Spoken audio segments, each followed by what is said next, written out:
Hello అండి అందరికీ. కాకరకాయ అంటే ఇష్టం లేని వారు ఎంతమంది ఉన్నారో కామెంట్ చేయండి.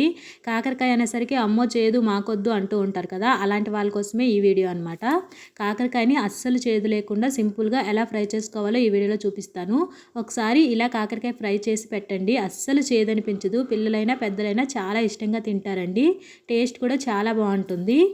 కాకరకాయలో చాలా హెల్త్ బెనిఫిట్స్ ఉంటాయండి. నెలకు ఒక్కసారైనా పిల్లలకి కాకరకాయ కూరలాగా కానీ ఇలా ఫ్రైలాగా కానీ చేసి పెట్టామనుకోండి, వాళ్ళకి కడుపు అనేది క్లీన్గా ఉంటుందన్నమాట. అస్సలు డైజెషన్ ప్రాబ్లమ్స్ కానీ, కొంతమంది పిల్లలు నురు పురుగులతో ఇబ్బంది పడుతూ ఉంటారు కదా, అలాంటి ప్రాబ్లమ్స్ కానీ ఉండవన్నమాట. ఈ కాకరకాయలో ఉండే చేదు, అలాగే ఇందులో ఉండే విటమిన్స్ వల్ల డైజెస్టివ్ సిస్టమ్ చాలా బాగా పనిచేస్తుందండి.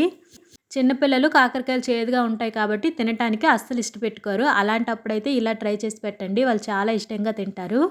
నేను ఎప్పుడు కాకరకాయ ఫ్రై చేసినా కూడా కాకరకాయలన్నీ నీట్గా పీల్ చేసేసుకుంటాను. మనం ఇంట్లో బంగాళదుంపలు పీల్ చేయడానికి వాడతాం కదా, దాంతోనే నీట్గా పీల్ చేసేసుకోవాలన్నమాట. ఇలా పీల్ చేసుకోవడం వల్ల ఏంటంటే కాకరకాయలో ఉండే చేదు 50% వరకు తగ్గిపోతుంది. ఆ తర్వాత మనం ఏ షేప్లో కావాలంటే ఆ షేప్లో కాకరకాయలని కట్ చేసుకొని సాల్ట్ వాటర్లో వేసుకొని ఒక అరగంట పాటు అలాగే వదిలేయండి.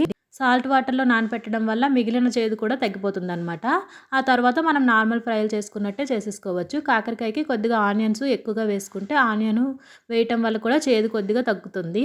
మనం ఏ ప్యాన్లో అయితే కాకరకాయ ఫ్రై చేయాలనుకుంటున్నామో అందులో కొద్దిగా ఆయిల్ వేసుకొని వెల్లుల్లి, ఎండుమిర్చి, అలాగే మనం కట్ చేసుకున్న ఆనియన్ ముక్కలు కూడా వేసేసుకొని అవన్నీ బాగా ఫ్రై అయిపోయిన తర్వాత మనం ఏ షేప్లో నచ్చితే ఆ షేప్లో కాకరకాయ ముక్కల్ని కట్ చేసేసుకొని వేసేసుకోవాలన్నమాట.